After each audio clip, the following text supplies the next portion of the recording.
தமிழகம் எங்கும் கிளைகள் கொண்ட Annamal institute of hotel management and hospital management படிப்பில் சேர்வதற்கான அட்மிஷன் நடைபெறுகிறது. தஞ்சை மாவட்டம் திருவிடைமருதூர் சுற்றுவட்டார பகுதிகளில் நெல் கொள்முதல் நிலையங்களில் வைக்கப்பட்டிருந்த நெல்மணிகள் மழையில் நனைந்து சேதமடைந்ததால் விவசாயிகள் வேதனை அடைந்துள்ளனர். இது குறித்த கூடுதல் விவரங்களை நமது செய்தியாளர் விக்னேஷ் வழங்க கேட்கலாம். விக்னேஷ், வணக்கம். தஞ்சை மாவட்டம் திருவிடைமருதூரில் நெல் கொள்முதல் நிலையங்களில் வைக்கப்பட்டிருந்த நெல்மணிகள் மழை நீரில் நனைந்து சேதமாகி இருக்கிறது. எத்தனை டன் நெல் சேதமாகி இருக்கிறது? இது குறித்து அரசு தரப்பில் என்ன சொல்லப்பட்டிருக்கிறது? விவசாயிகள் என்ன சொல்கிறார்கள்? சொல்லுங்க. வணக்கம் மோகன்.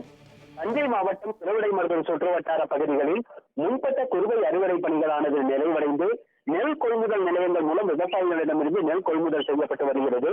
இந்த நெல் கொள்முதல் நிலையங்களில் பல லட்சக்கணக்கான நெல் மூட்டைகள் தேக்கமடைந்துள்ளது. இதன் எதிரொலி காரணமாக விவசாயிகளிடமிருந்து நெல் கொள்முதல் செய்வதில் தொய்வு ஏற்பட்டு வருகிறது. இதனை அடுத்து நேற்று இரவு சுமார் 3 மணி நேரத்திற்கு மேலாக திருவிடைமருதூர் சுற்றுவட்டார பகுதிகளில் கனமழையானது பெய்தது.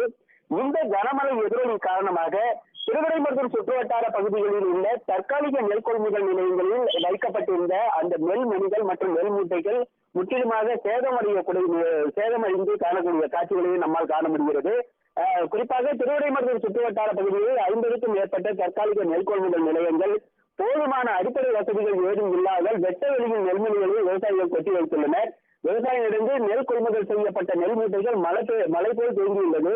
நேற்றைய தினம் பெய்த கனமழையின் காரணமாக இந்த நெல்மணிகள் முற்றிலுமாக மழையில் நனைந்து சேதமாகக்கூடிய காட்சிகள்.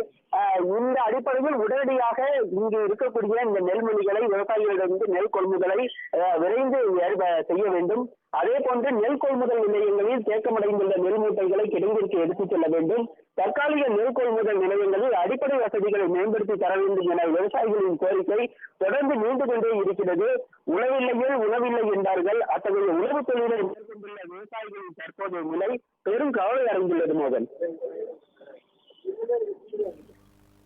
தஞ்சை திருவிடைமருதூரில் நெல் கொள்முதல் நிலையங்களில் வைக்கப்பட்டிருந்த நெல்மணிகள் மழையில் நனைந்து சேதமடைந்திருப்பது தொடர்பான விவரங்களை வழங்கியதற்கு நன்றி விக்னேஷ்.